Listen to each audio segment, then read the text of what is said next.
Täytyy olla hiljaa, kun toi vaimo nukkuu tuolla, että mä oon vietä kelloa vaikka mitä, niin mä vierä vähän ei kun näinpä.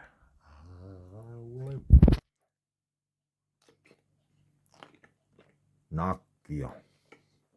Ja leijona loppu jo. Nyt otetaan Smirnoffin vodkaa, mitä mä sain pukilta.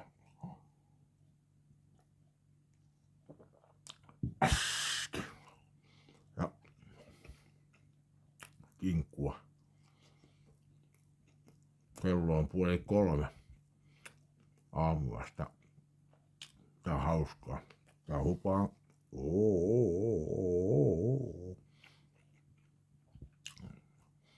Istuvat täällä vielä. Suomen ei tarvitse tehdä yhtään mitään, mutta kun maata ja köllötelle ja jos ei katolta tullut. Äski.